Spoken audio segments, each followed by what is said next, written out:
Bien, buenas tardes. Vamos a dar comienzo a la última sesión. Sí. Buenas tardes. Vamos a dar comienzo a la última sesión del 7º coloquio en homenaje a la República Española, a la proclamación de la República Española. Y en esta ocasión, como recordarán por lo que vimos ayer y anteayer, el objetivo de este coloquio era, a la par que homenajear a la República, pues también hacer un balance sobre lo que se había hecho y lo que quedaba por hacer. También divulgar el tema. Cuando mi compañera Mari Carmen y yo nos planteamos cómo tenía que ser el coloquio, de una cosa estábamos seguras, y era de que teníamos muy claro que queríamos que los coloquios los terminasen historiadores jóvenes, historiadores con la suficiente trayectoria y la suficiente solidez, pero a la par con juventud, porque de alguna forma eso indicaría que se pueden hacer muchas cosas en el futuro, que hay esperanza para el tema y que se pueden, incluso aunque los temas sean los mismos, se pueden mirar con perspectivas distintas, con enfoque mucho más modernos.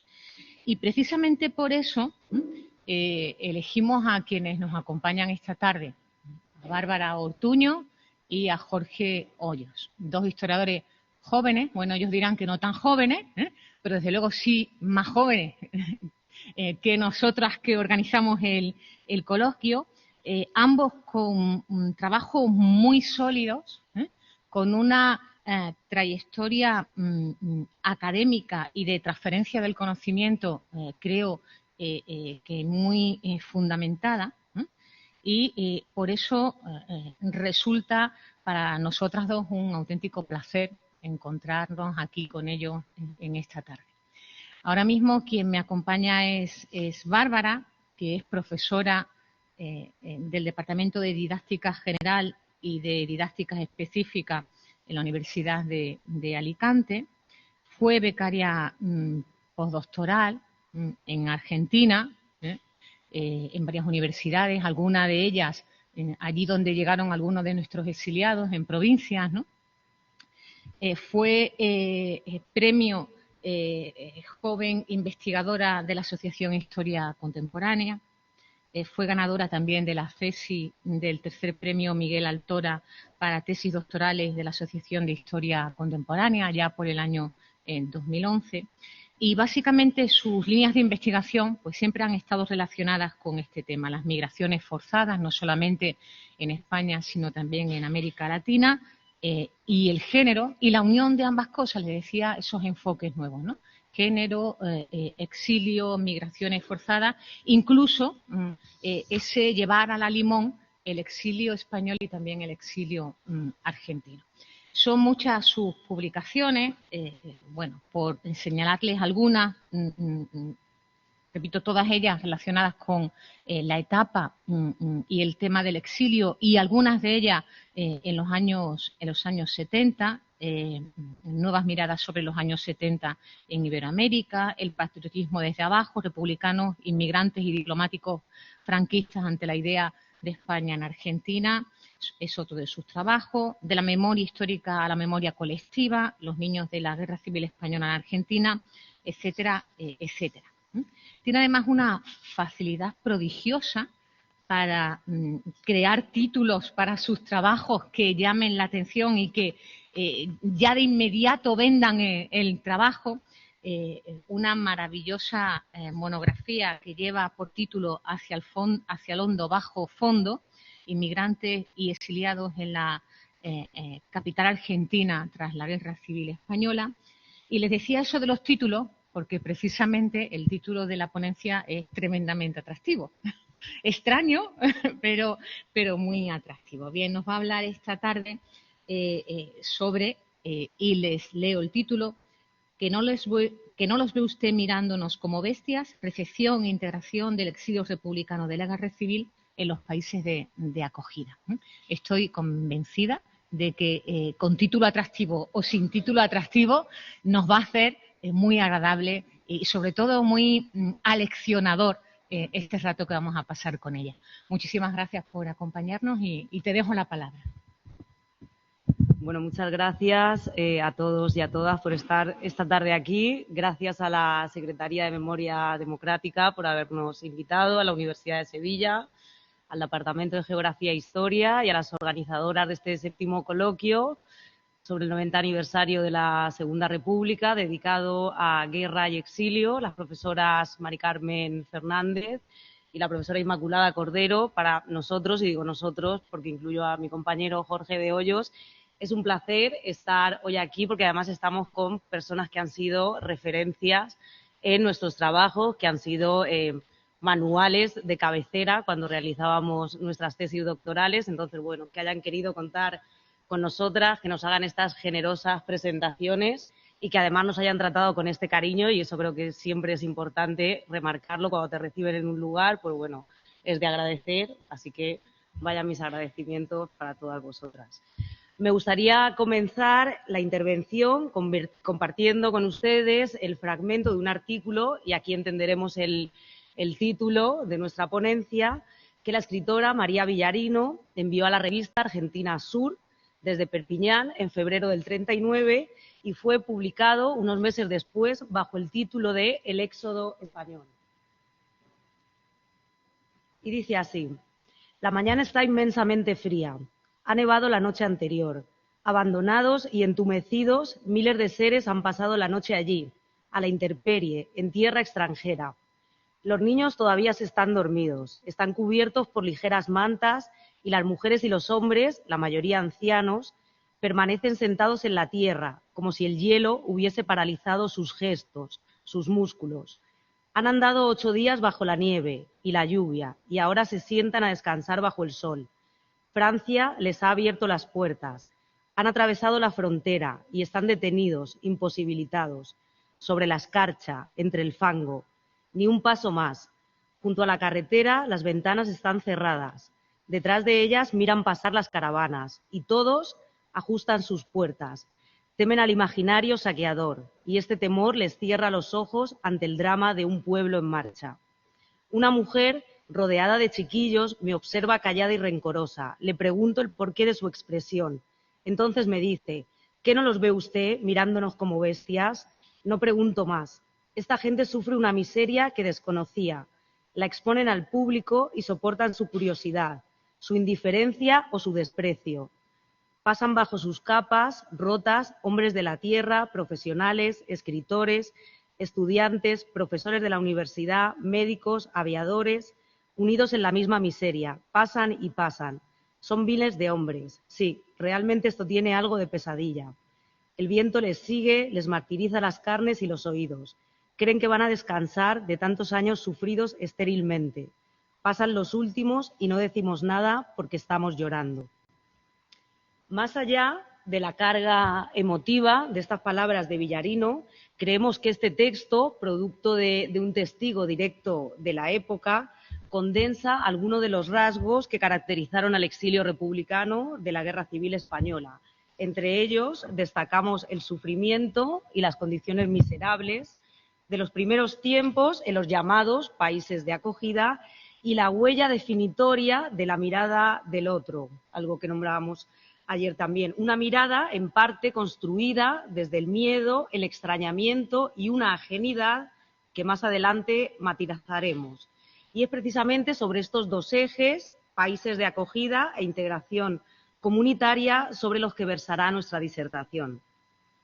En concreto, abordaremos la recepción del exilio republicano en Francia y Argentina, dos de los principales destinos en Europa y América Latina, que compartieron, entre otras características, la actitud de unos gobiernos desfavorables a la acogida de población refugiada española y el hecho de haber sido países receptores de las distintas oleadas migratorias provenientes de la península desde finales del siglo XIX, De ahí que en ellos se encontraran las comunidades españolas más numerosas del exterior y, por tanto, los apoyos para poder poner en marcha las cadenas migratorias, que fueron las que, a pesar de las diferentes trabas y campañas difamatorias, posibilitaron en última instancia el desplazamiento y el establecimiento en el exterior. Como es sabido, y sobre ello hemos estado reflexionando en estos días, el exilio de la guerra civil no fue un camino de rosas. Esta afirmación pareciera un lugar común, pero los exilios del siglo XX, las migraciones forzadas en general, han tendido y tienden a observarse desde la óptica del privilegio, tanto por parte de la población, que no ha podido obtener los capitales suficientes, materiales y humanos, para huir del país oprimido, como por parte de las autoridades, por lo general gobiernos dictatoriales, que observan exasperadas cómo los enemigos de la patria logran poner a salvo sus vidas.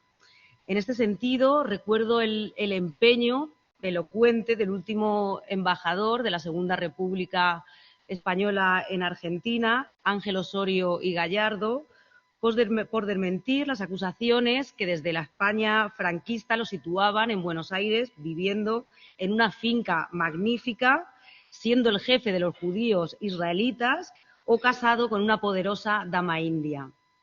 Cito textualmente: yo no tengo una peseta, trabajo ardua y penosamente todos los días y solo entra en mi bolsillo el dinero que gano con mi esfuerzo.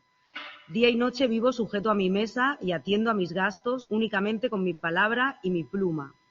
No tengo habilitado mi título para ejercer la profesión con la cual gané siempre mi vida, porque en España les sería mucho más fácil y agradable fusilarme que facilitarme un medio para luchar por la existencia.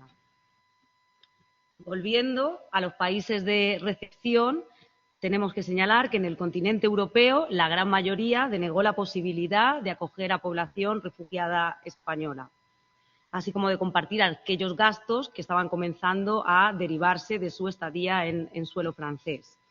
Solamente la Unión Soviética se mostró complaciente con la recepción del exilio de 1939. De hecho, para finales de ese año se cifraba el colectivo en unas 6.000 personas, fundamentalmente menores. Otros casos de acogida puntuales se dieron en Inglaterra, que recibió a unos 2.000 españoles, Bélgica, donde llegaron unos 5.000 niños y niñas, Suiza, que albergó a casi 1 millar de personas, y Dinamarca, que acogió algo más de un centenar, aunque la gran mayoría acabó siendo repatriada después de la guerra. En cuanto al continente americano se refiere, los únicos países dispuestos a recibir a población refugiada española fueron el México de Lázaro Cárdenas, del que hablábamos ayer, el Chile de Aguirre Cerdá y, en las antípodas ideológicas de los anteriores, la República Dominicana de Trujillo, que por aquel entonces andaba inmersa en la consecución de dos objetivos políticos considerados primordiales, como eran el blanqueo de la población autóctona y la mejora de las relaciones con los Estados Unidos, para los cuales esta recepción de exiliados españoles se le presentaba como una gran oportunidad. Una condición común de estos tres países fue que quienes se expatriaran debían costear su transporte y contar con recursos suficientes para cubrir sus necesidades básicas durante los primeros tiempos. Como señaló Dolores Pla, esto solo pudo cumplirse porque el exilio español contaba con dos elementos que muy pocas veces o nunca han tenido otros exilios, como son una estructura de gobierno y ciertos fondos económicos.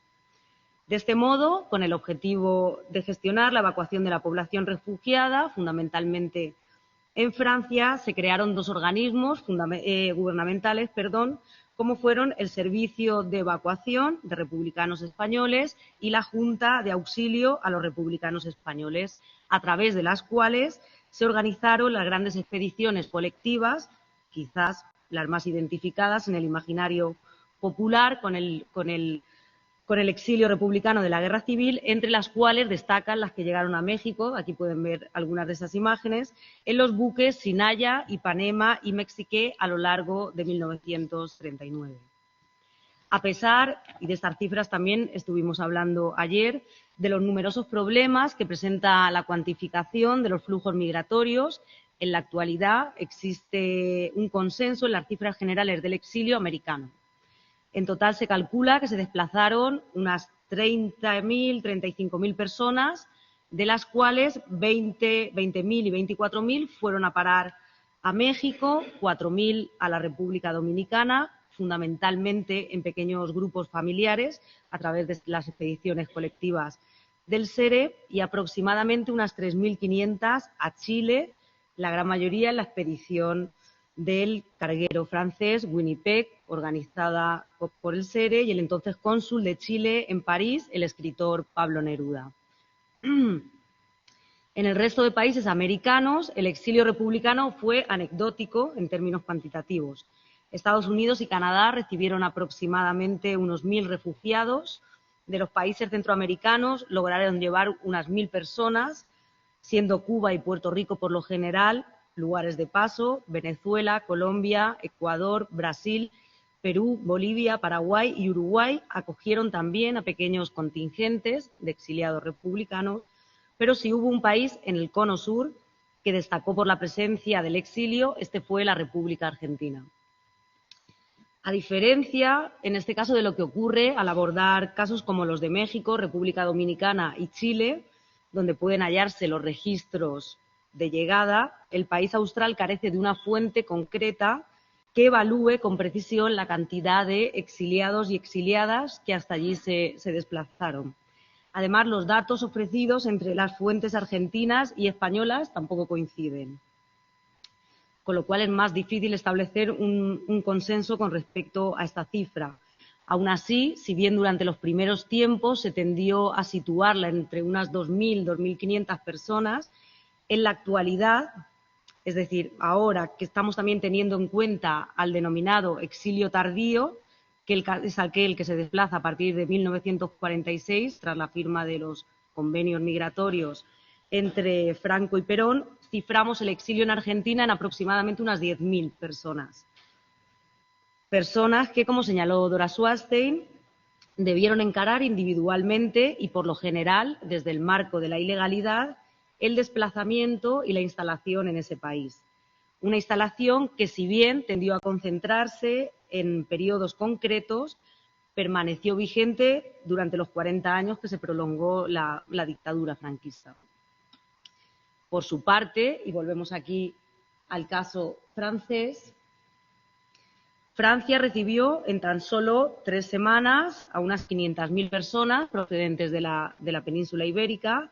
En su mayoría, como bien saben, traspasaron la frontera por los puestos fronterizos del departamento de Pirineos Orientales. Se trataba de gente que, en términos generales, no tenía responsabilidades políticas ni militares, que se vio obligada a huir por el miedo físico, psicológico, experimentado durante los años de la contienda y sus embates finales. En realidad, desde el comienzo de la Guerra Civil y hasta finales de los años 70, se produjeron desplazamientos al país galo, pero la caída de Barcelona en manos del éxodo provocó, esta caída de Barcelona en manos del ejército sublevado el 26 de enero del 39, intensificó estas salidas a pie, y este éxodo, que se produjo y se concentra en muy poquitos días, provocó que el gobierno se viera obligado a abrir las fronteras. A través del puerto principal de Le Perthus lograron entrar primero mujeres y niños, después personas heridas, y por último, el 5 de febrero, se autorizó la entrada de tropas republicanas. En su gran mayoría, como ven en estas imágenes, fueron a parar a campos de concentración. Las autoridades francesas, por su parte, consciente de que el mantenimiento de estos espacios no les beneficiaba en absoluto, a medida que la situación del país cambió debido a la evolución de la Segunda Guerra Mundial. No podemos olvidar que comenzó en septiembre del 39, ofrecieron a los republicanos ciertas posibilidades de salida.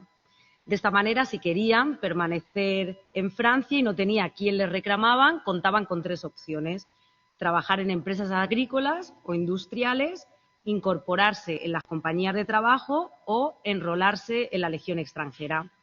Si por el contrario deseaban abandonar el país, esto parecía una prueba de obstáculos, si querían abandonar el país podían acogerse a la repatriación o a la reemigración a terceros países. Esta opción estuvo condicionada por las relaciones interpersonales, pero también por la disponibilidad de los buques transatlánticos, que también, una vez que había comenzado la guerra, se vio claramente alterada y bueno, pues no era sencillo conseguir pasajes para poder desplazarse al continente americano.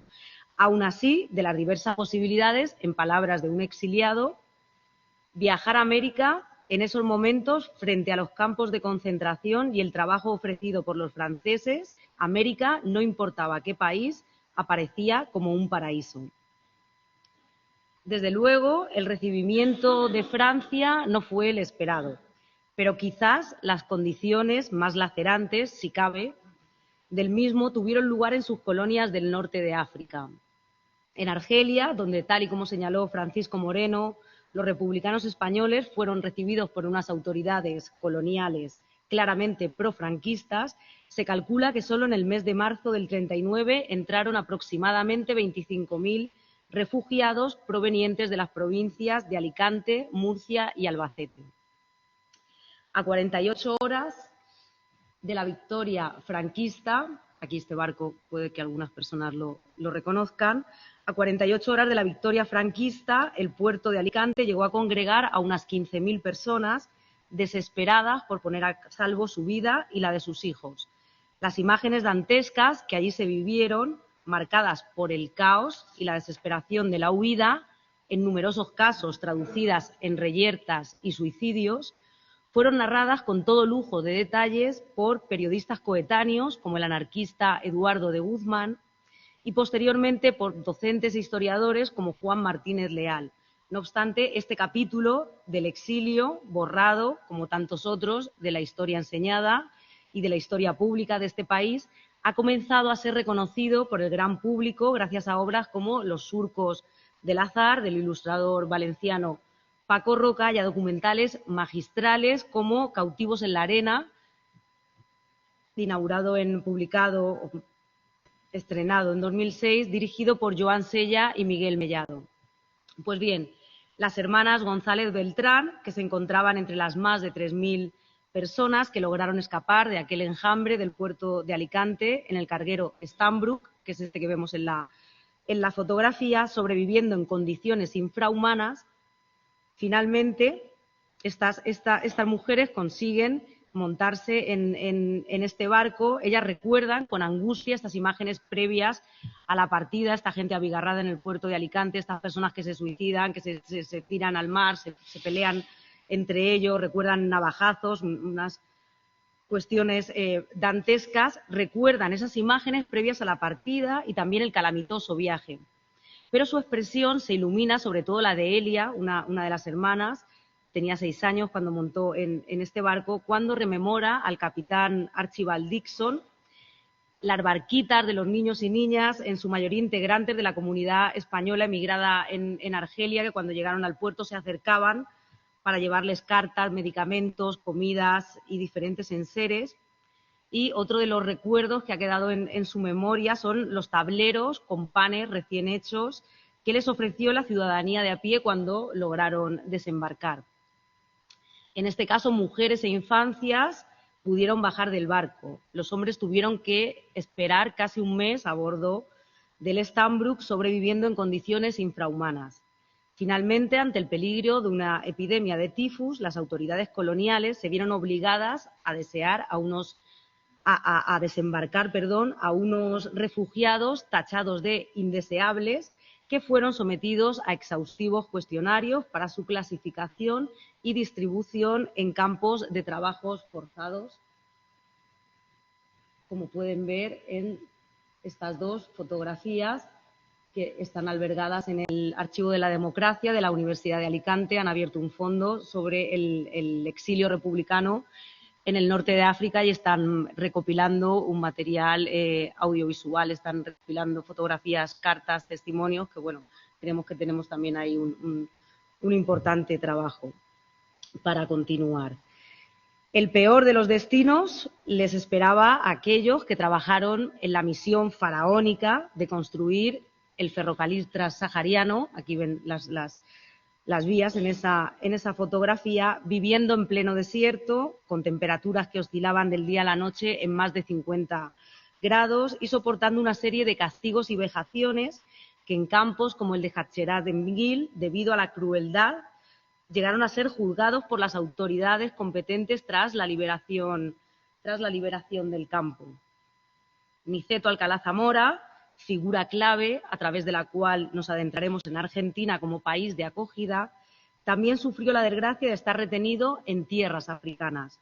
¿Por qué me enviaron allá, a aquel sitio?, se preguntaba con impotencia el primer presidente de la Segunda República desde una población cercana a Dakar en su narración de los 441 días que fueron los transcurridos entre la salida de Francia y su llegada al puerto de Buenos Aires a finales de 1942.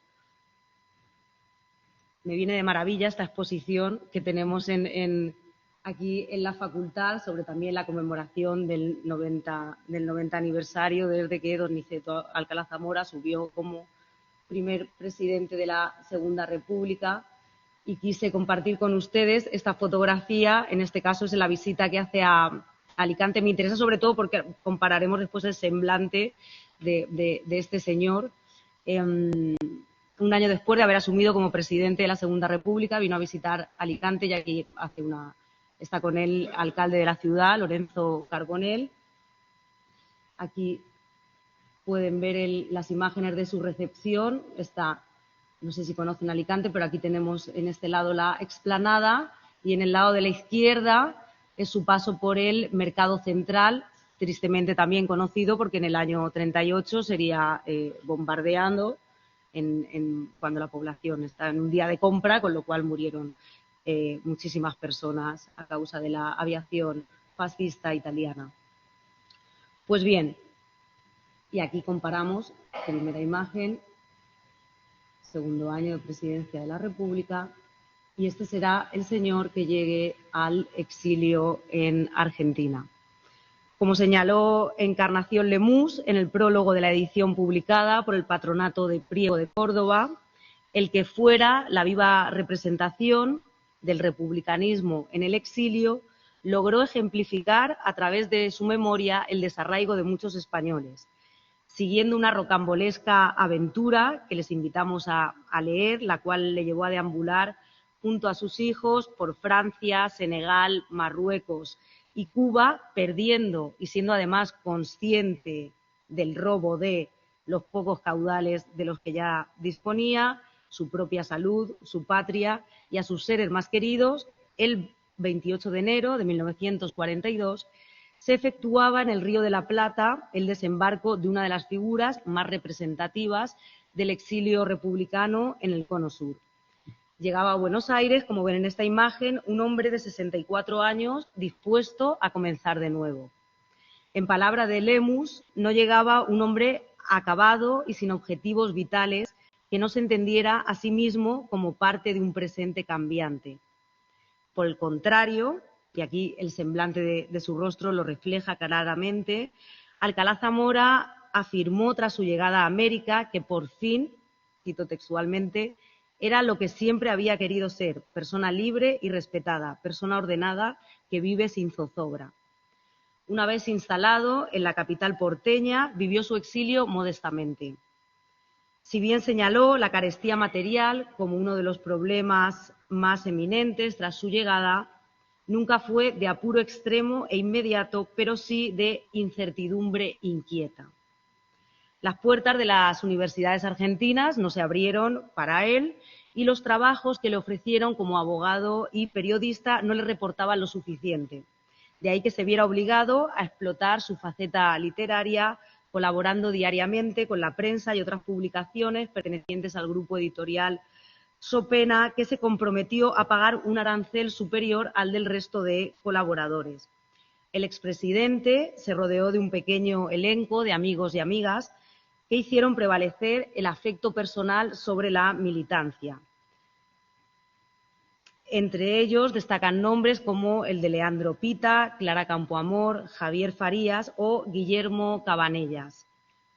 Alejado de los centros étnicos que aglutinaron al exilio republicano y a la antigua inmigración, Alcalá Zamora optó por el ostracismo, quizá como consecuencia de la decepción que le había provocado el rumbo de la política española y, en palabras de Ruiz Manjón, por el hecho de encarar el fracaso del último experimento democrático español, pero también del mundo de tensiones que había vivido el sistema político de la Restauración española desde los inicios del siglo XIX. En este sentido, aquí la marca de la brecha generacional con el resto de la comunidad exiliada estuvo también muy presente.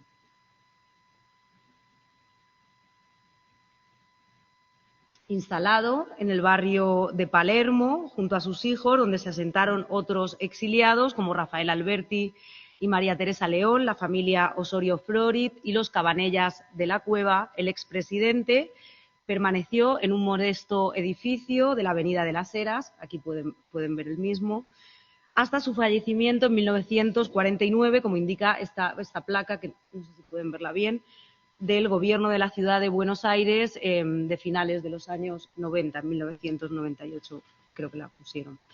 Por lo demás, señalamos sucintamente que cada quien ingresó como pudo en Argentina.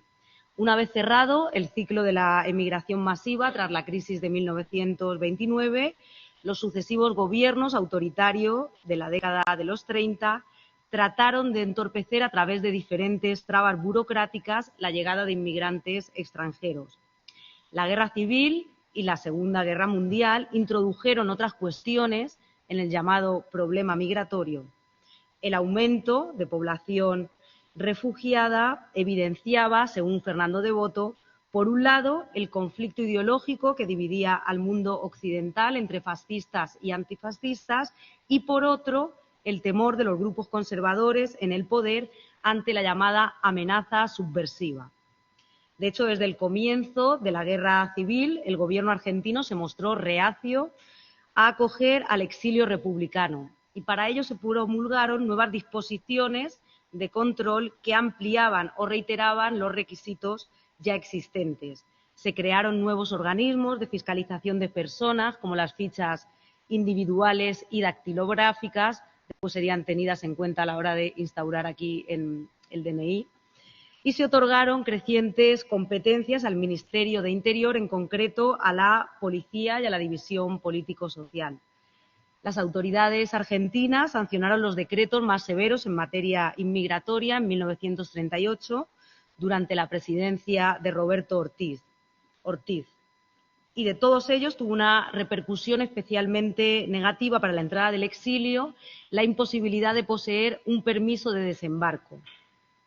Este permiso de libre desembarco, cuya tramitación y autorización llevaba consigo un farragoso proceso administrativo al que se unían las dificultades de conseguir un contrato de trabajo, los certificados de buena conducta, no mendicidad y buena salud y un visado de entrada al país.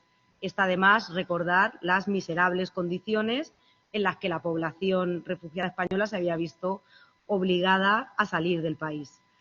Esta situación restrictiva, si bien tuvo ciertos resultados, pues frenó la llegada del exilio republicano en masa, puso en evidencia, por un lado, la porosidad de un sistema migratorio como el argentino, que frente a otros países con políticas y prácticas migratorias más coherentes y rigurosas, mostró una clara tendencia hacia la incongruencia, negando visas a quienes tenían la documentación en regla, permitiendo desembarcar a gente que no cumplía los requisitos oficiales e incluso visando documentos de personas que habían sido tachadas literalmente de comunistas o de tendencia extremista. Y por otro, como ya sabemos, cuando la necesidad apremia, se agudiza el ingenio. De ahí que los exiliados republicanos, del mismo modo que la población antifascista que estaba tratando de huir de Europa, buscara diferentes estrategias de entrada en el país.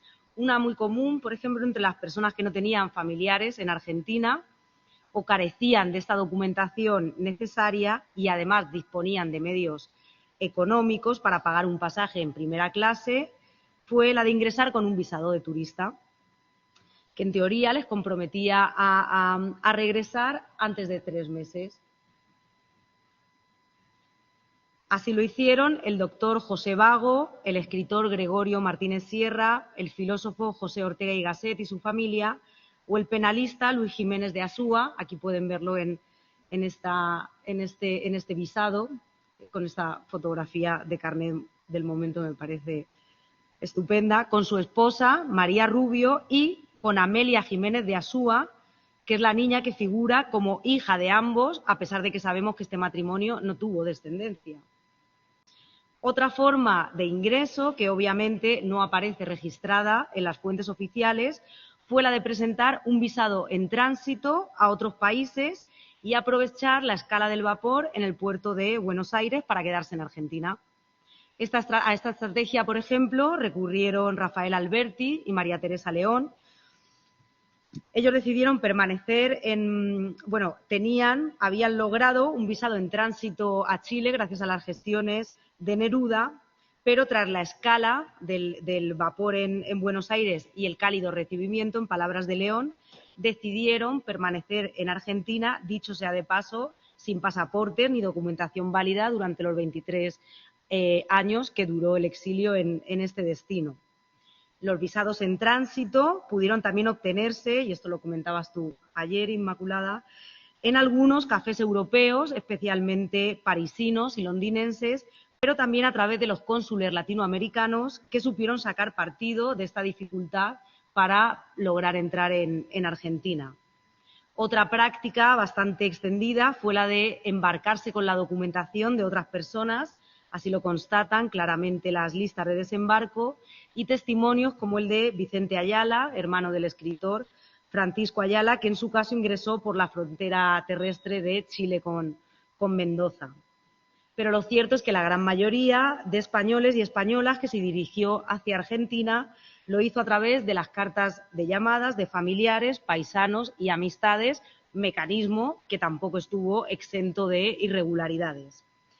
De hecho, esta actitud contraria del Gobierno a la acogida del exilio republicano solo tuvo 2 excepciones conocidas. Por un lado, la de los refugiados vascos, que ingresaron a través de las gestiones del Comité Proinmigración Vasca, constituido en Buenos Aires en agosto del 39, el cual contó con el beneplácito precisamente del presidente Ortiz, que había sido el que había sancionado los decretos más rígidos, más severos en este sentido en 1938, pero él era hijo de inmigrantes vascos. Se sumó a ello también el estereotipo positivo de la comunidad asentada en el país y, por supuesto, los caudales que respaldaban a esta comunidad. Por otro lado, encontramos también la excepción ligada al vapor francés Massilia, que tras una complicada travesía, mezclada con una historia azarosa protagonizada por el periodista prorrepublicano Natalio Botana, sumado a la presión popular y mediática en el puerto de Buenos Aires, logró el permiso para desembarcar de 147 republicanos españoles en noviembre de 1939. Entre ellos se encontraban el periodista Antonio Salgado, el pintor y escenógrafo Gori Muñoz, el legislador Pere Corominas, la escritora Elena Fortún o el escritor y editor Arturo Cuadrado. Sea como fuere, una vez en Argentina, la gran mayoría de las llegadas careció de recibimientos y de reconocimientos. Allí, el denominado exilio anónimo tuvo que enfrentarse a la soledad de la nueva ciudad, reconstruir redes y activar los mecanismos de inserción diluyéndose dentro de la sociedad. En palabras de Ramón Gómez de la Serna, instalado en Buenos Aires durante la contienda, no importa ninguna llegada, ni la misma emigración clandestina que entra por los riachos y por las fronteras del Uruguay y deja al clandestino en un taxi, solo y sin dinero, en medio de la ciudad para que recomience su vida como pueda. Con todo carga el país próspero y extenso y va clasificando a cada uno como si lo archivase para su mayor futuro. Hubo quien decidió aislarse, afrontar la derrota, gestionar las pérdidas y mirar cara a cara a la vida cotidiana. Otros, y lo digo exclusivamente en masculino porque fueron ellos quienes poseyeron el privilegio de ese tiempo libre para ahogar las penas en bares y en cafés, decidieron participar de una comunidad, siguiendo los términos de Anderson y Reddy, imaginada y emocional, que ponía a su disposición un sólido tejido asociativo que les permitiría seguir viviendo y luchando por su ya anhelada España. En este sentido, el Centro Republicano Español de Buenos Aires, ubicado en pleno microcentro porteño, aquí tienen la imagen de la que fue la última sede, heredero de la Juventud Republicana Española de 1904. No sé si tendremos hoy al profesor Ángel Duarte conectado, pero ha estado estos días siguiendo las conferencias y tenemos aquí a una excelente referencia que trabajó en los inicios del Centro Republicano en Buenos Aires. Se convirtió en un espacio perfecto para salvaguardar una parte de la identidad, aquella que hacía referencia a un ideario político que, sin entrar en matizaciones, presentaba a uno ante el colectivo como republicano y ahora también antifranquista. A él se afiliaron algunas de las figuras más destacadas de la diáspora española en Argentina, que representaron o fueron la parte visible del exilio dentro de la institución y también de la comunidad. Aquí pueden ver las solicitudes de ingreso, no sé si observan con precisión, pero en el lado de la izquierda vemos la ficha de ingreso de Luis Jiménez de Asúa, vemos también la de Carlos Esplá, que pasó por Buenos Aires, estaba de paso, pero él se afilió al Centro Republicano Español de Buenos Aires. Aquí pueden ver también la ficha de inscripción de Rafael Alberti. Como ven, el espectro político nos lleva de la izquierda republicana al socialismo, al Partido Comunista o al nacionalismo gallego. Vemos aquí a su principal representante, Alfonso Rodríguez Castelao. Él se inscribió en el año 43. Año tras año, dentro de esta institución, pero también las instituciones microterritoriales que fueron frecuentando, cada 31 de diciembre sus autoridades mostraron la solidaridad con las familias exiliadas y con la causa republicana, que desde su fehaciente convencimiento, o ahora ya no sabemos si tan fehaciente convencimiento, finalmente derrotaría a la dictadura de Franco. Como es sabido, el final de la misma, por medios mucho menos ampulosos que el triunfo de los ideales republicanos, no sucedió, al menos oficialmente, hasta mediados de los años 70. 2 décadas antes, sobre todo a partir de 1950, el devenir del Centro Republicano Español estuvo signado por el reconocimiento progresivo de la dictadura española en el exterior, los avatares de la política argentina, los naturales decesos y la polarización de su masa societaria. De hecho, el recrudecimiento de los enfrentamientos, ya no solo con el sector comunista, que fueron constantes, sino también entre republicanos y socialistas, propició incluso la dimisión de otra de sus figuras más emblemáticas, Luis Jiménez de Asúa. Para quien ostentó la presidencia de la República en el exilio entre 1962 y 1970, el Centro Republicano Español de Buenos Aires, a comienzos de los años 50, se había convertido en un lugar donde se reúnen diariamente a jugar al dominó. Los ideales políticos han desaparecido. En definitiva, para los expatriados de América Latina debieron asumir que su papel en la oposición al franquismo había pasado a un segundo plano. El protagonismo en los años 50 pertenecía a la resistencia interior y a las nuevas generaciones que, desde claves interpretativas diferentes, aplicaron estrategias e introdujeron nuevas paradojas en la colectividad exiliada. Ello provocó, como ha señalado Jorge de Hoyos, que no todos pudieran o quisieran reinventarse y adaptarse a una España cambiante a la que eran ajenos. En este sentido, aquí ven ustedes a Arturo Cuadrado, escritor, editor, poeta, alicantino de nacimiento y gallego de adopción. Su respuesta, al ser entrevistado con motivo del Día del Inmigrante por el diario Clarín en 1986, además de señalar con ironía que él a sus 90 años todavía era muy pronto para hacer un balance de su vida, confesaba sentirse molesto cuando al visitar la península, un periodista le había preguntado: ¿cómo encuentra usted su España? ¿Qué siente al caminar por la Gran Vía, por Alcalá? Y yo les dije únicamente lo que siento. Mi España es otra. Mi España es la Avenida de Mayo y la calle Corrientes. Aquí pueden ver.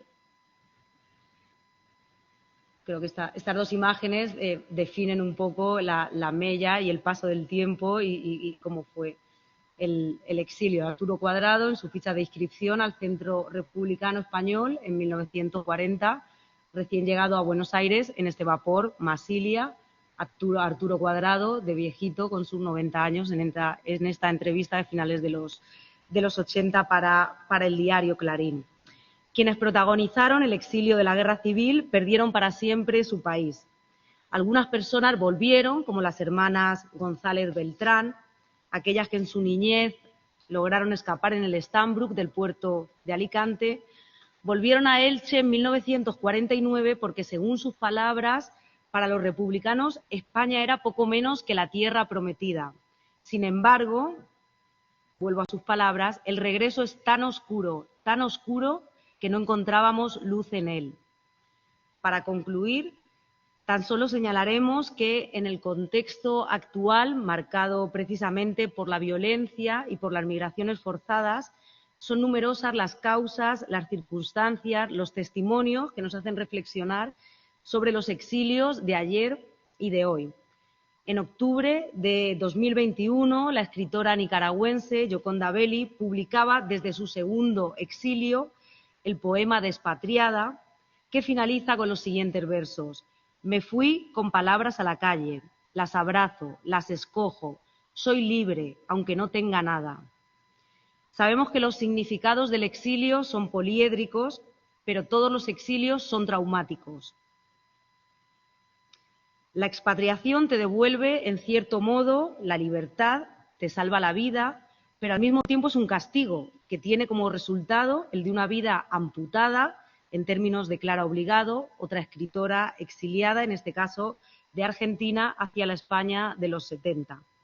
Se trata de una vida amputada que, además, como sucedió con el exilio republicano, tendió a ser sepultada. Una vida que se desarrolla fuera de contexto, que en la mayoría de los casos debe comenzarse de cero y que tiende a vivirse incompleta porque está atravesada por una herida que sangra, cuando no por una mutilación producto de la violencia, de la injusticia, de la cerrazón. Por todo ello, desde nuestro punto de vista, es necesario que se conozcan cuáles fueron las políticas de acogida del exilio republicano, más en una sociedad como la nuestra, que pareciera haber olvidado ese pasado marcado radicalmente por la emigración.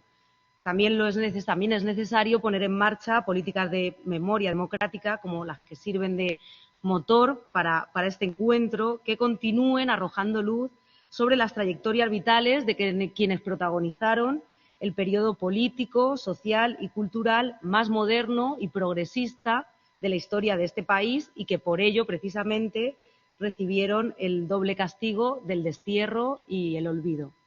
Muchas gracias.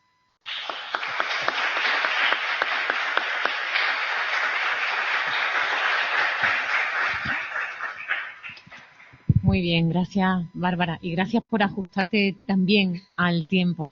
Yo creo que tenemos unos minutos para que hagáis algunas preguntas, si queréis hacerlo, algún comentario, tanto aquí como desde casa. Ah, no, así. Estaba buscando a Juan Antonio, por si hay alguna pregunta en el chat. Bien, cuando quieran. Nadie quiere. Carmen.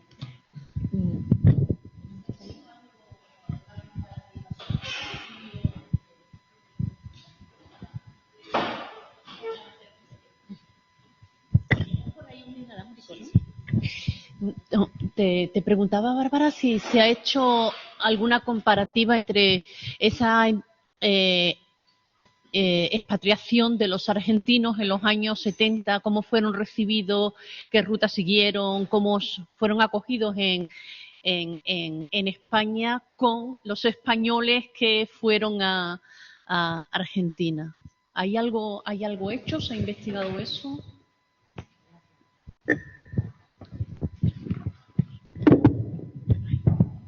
Pues como diría que el presidente, estamos trabajando en ello. Y entonces, bueno, yo en mi caso todavía está pendiente, y Inmaculada lo ponía ayer como uno de los temas sobre la mesa, trabajar en profundidad esta comparación sobre exilios que además están muy vinculados, porque muchas de las personas que van a llegar exiliadas a España durante los años 70 provienen de familias del exilio del 39 o de la inmigración de posguerra.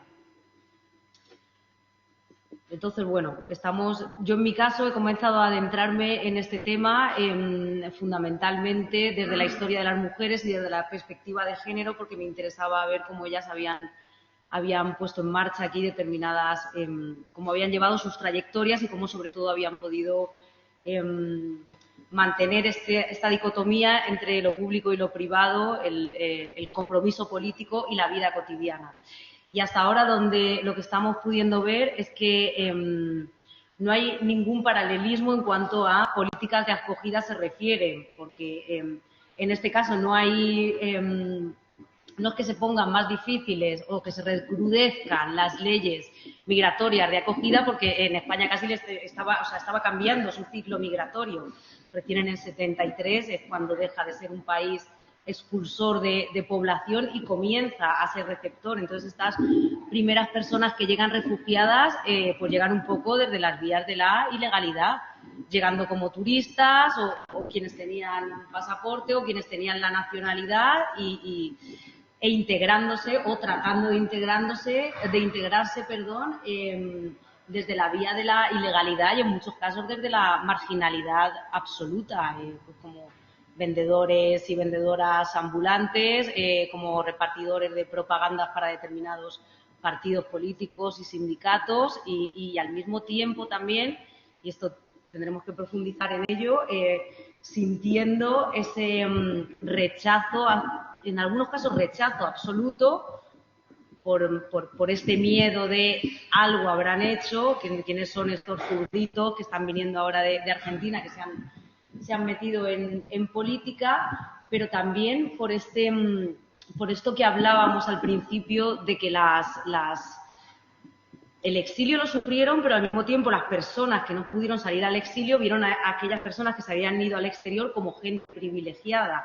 Entonces, claro, cuando llegan estas familias, tus sobrinos de tu hermana que se pudo ir y tú pasaste aquí más hambre que ella en los años de la dura posguerra, y ahora están viniendo ellos cuando ella se libró de todo eso, que están queriendo. O sea, había gente que me lo decía, es que nos preguntaban cuántos días nos íbamos a quedar en su casa, porque tenían miedo de que hubiésemos venido buscando las escrituras o anillos que tuviese la abuela guardados en los cajones, unas situaciones en las que en muchos casos, o al menos hasta donde yo he podido analizar, cortan directamente esa relación familiar y pasan pues a tener una vida, pues como bien digo, desde los márgenes desde un espacio de marginalidad, de la bohemia, etcétera, etcétera.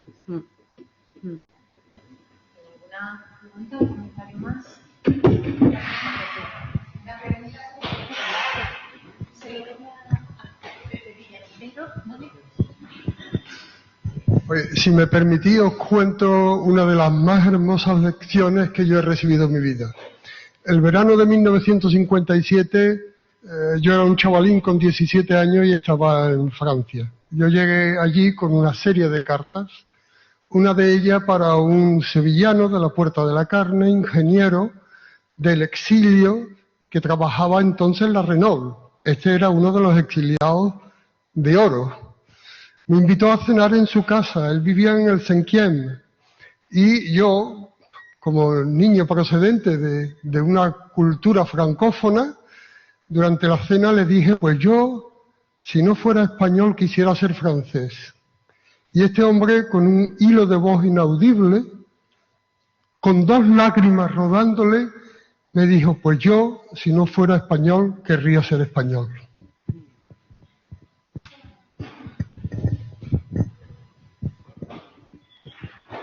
Gracias. Bueno, después de las palabras de Pepe Villa, yo me tengo que callar, ¿no?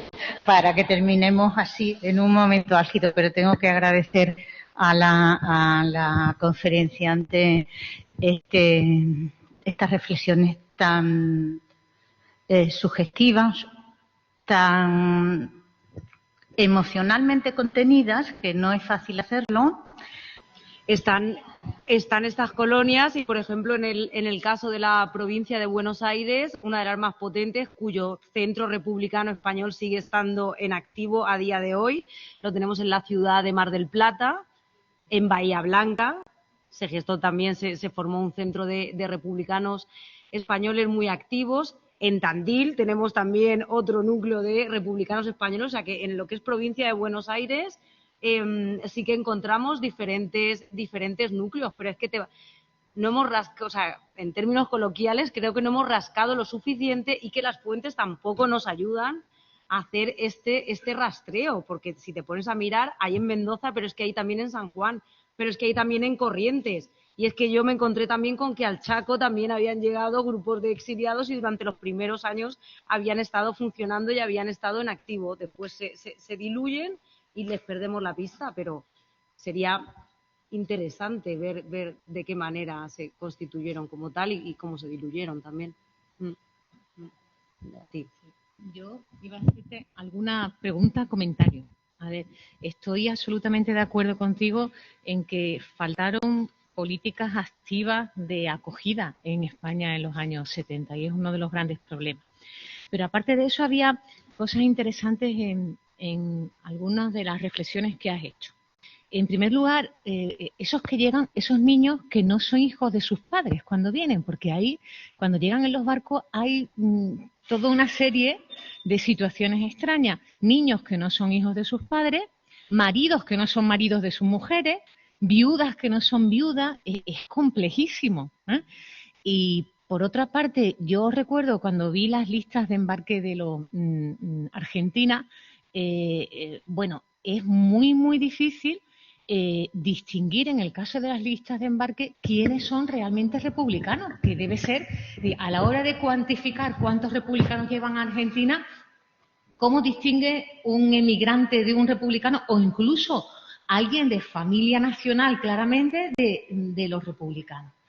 Y otra cosa que me encontré y me resultó muy interesante, aparecía, y eso no llegué a saber cuál era la causa, aparecían continuamente en esas listas determinados personajes y me dio la impresión de que eran como conseguidores que hacían, quizás no, que arrastraban al resto o que montaban incluso, no sé si expediciones, ¿no? Pero que llevaban a los grupos y los metían en Argentina. ¿Puede ser o no puede ser? Sí, exactamente, sí. En las listas continuamente los mismos nombres. Dice, bueno, pero este señor, ¿qué hace otra vez aquí? Y probablemente debe ser eso que iba llevándose a los grupos, ¿no? Y hay situaciones que, claro, solamente se nos puede aclarar esa irregularidad cuando aparece algún documento extra. Yo, por ejemplo, esto de entrar con la documentación de otras personas, un caso que me encontré que era que además el familiar que les había enviado la documentación falsa, les mandaba una cartita a dos hermanos contándole toda la trapisonda que tenían que hacer. Vosotros os vais a llamar fulano y mengano. A partir de ahora sois dos hermanos portugueses que tienen estos años que llevan tal. Si os para alguien le tenéis que decir. La cartita la llevaban guardada en el bolsillo y entonces, claro, cuando llegaron a Buenos Aires, la policía encontró la documentación, entonces supieron de la triquiñuela. Y en estos casos, claro, ¿cómo podemos saber? Pero incluso encontrar a los españoles, porque si bien lo hemos pasado muy bien consultando estas listas de desembarco, yo podía acceder a los españoles porque en todos los expedientes venían el listado de sospechosos y el listado de personas sospechosas del barco eran de procedencia española, entonces ya sabíamos que ahí teníamos población. Pero bueno, también las condiciones en las que ha llegado ese material, esos sótanos de migraciones en los que ha estado mucho tiempo, cómo han pasado luego a otro lugar. Claro, hablábamos ayer de vidas intensas, pero es que sobre todo a los jóvenes cuesta trabajo transmitirles precisamente eso, que estamos hablando de un grupo humano que tuvo una vida comparada con la de un joven actualmente difícil de entender, ¿no? Bien, no sé si hay alguna... ¿Funciona?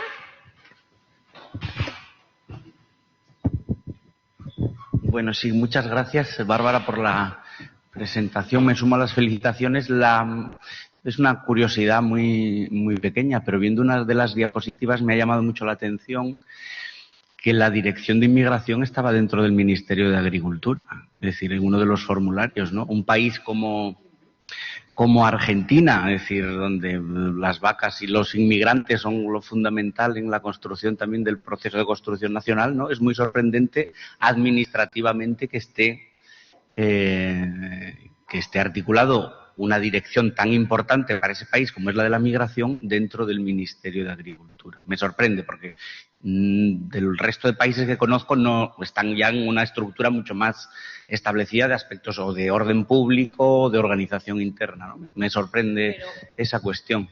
Que no te sorprenda, porque ellos no llegaron a cambiar en ningún momento su modelo migratorio, aquel que venía de la época de Alberdi. O sea, para ellos la inmigración seguía siendo idéntica a la colonización y ese proyecto no van a renunciar a él. Sí que hay momentos donde está cambiando la Dirección General de Inmigración y en estos años, por ejemplo, a finales de los 30 pasa a Interior porque le interesa dar competencias a la policía fundamentalmente. Claro. Pero durante el peronismo va a variar también y va a estar dependiendo de varios ministerios. O para hacer gestiones ante la Dirección General de Migraciones tenías que recurrir a 3 de los 8 ministerios, con lo cual...